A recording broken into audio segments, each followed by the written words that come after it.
रात का अंधेरा चारों ओर फैल चुका था। सड़क पर हल्की ठंडी हवा बह रही थी और दूर दूर तक सन्नाटा छाया हुआ था। एक छोटी सी कार शहर से बाहर की ओर जा रही थी।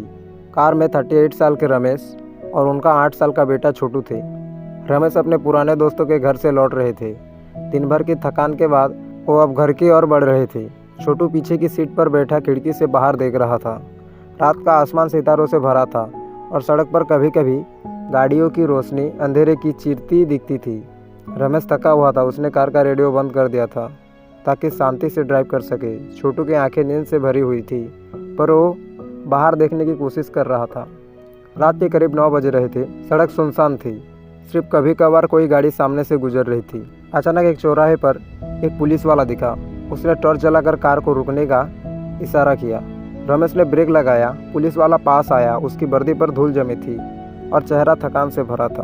उसने कहा, साहब आपने सीट बेल्ट नहीं लगाई है। रात में ये ज़रूरी है, चालान काटना पड़ेगा। रमेश का मूड खराब था। उसने गुस्से में कहा, रात को सीट बेल्ट कौन देखता है? सड़क खाली है, कोई खतरा नहीं। तुम लोग बस पैसे वसूलने के लिए खड़े रहते हो। छोड़ दो मुझे। पुलिस वाले ने शांति से नोटबुक निकाली और चालान लिखना शुरू किया। छोटू अपने पिता की बात सुन रहा था। उसने समझ नहीं आया कि पापा इतने गुस्से में क्यों है। उसने पूछा, पापा सीट बेल्ट क्यों ज़रूरी है? रमेश ने उसकी बात अनसुनी की और बहस जारी रखी। मेरे साथ बच्चा है, थक गया हूँ, थोड़ा रहम करो, मुझे छोड़ दो। पुलिस वाला रुका और उसने लिखना बंद किया और बोला, चालान नहीं काटूंगा लेकिन सीट बेल्ट लगा के जाओ। ये आपकी और बच्चे की जान की बात है। रमेश ने सीट बेल्ट लगाई। छोटू ने भी अपने बेल्ट ठीक की। पुलिस वाले ने कहा, ठीक है जाओ, सावधानी से चलाना। कार आगे बढ़ी। छोटू ने फिर पूछा, पापा वो अंकल गुस्सा क्यों थे? रमेश ने हंसकर कहा, वो गुस्सा नहीं थे बेटा, अपनी नौकरी कर रहा था, पर मैंने उसे मना लिया। तेरे पापा का रोब है। छोटू को अपने पिता पर गर्व हुआ। कुछ मीटर के बाद अचानक एक तेज रोशनी दिखी। एक दूसरी कार उनकी ओर आई और सड़क किनारे खड़े एक बुजुर्ग को टक्कर मार दी। टक्कर से बुजुर्ग हवा में उछला और सड़क पर गिरा। वो कार तेजी से भाग गई। रमेश ने ब्रेक लगाया। छोटू डर से चिल्लाया, पापा वो क्या था? रमेश ने देखा सड़क पर बुजुर्ग पड़ा था। सिर से खून बह रहा था। उसकी साइकिल टूटी पड़ी थी। रमेश ने सोचा कि ये उसकी जिम्मेदारी नहीं है। वो आगे बढ़ने लगा। तभी वो पुलिस वाला दौड़ता हुआ आया। पुलिस वाले ने बुजुर्ग को देखा और उसे उठाने की कोशिश की। उसकी नज़र रमेश की कार पर पड़ी।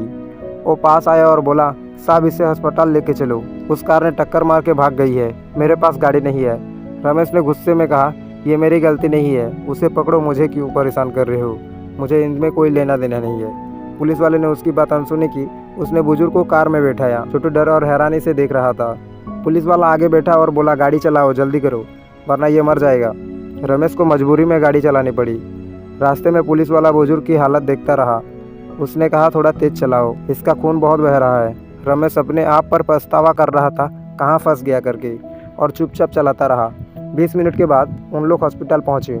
पुलिस वाले ने बुजुर्ग को बाहर निकाला और डॉक्टर को बुलाया। रमेश और छोटू कार में बैठे रहे।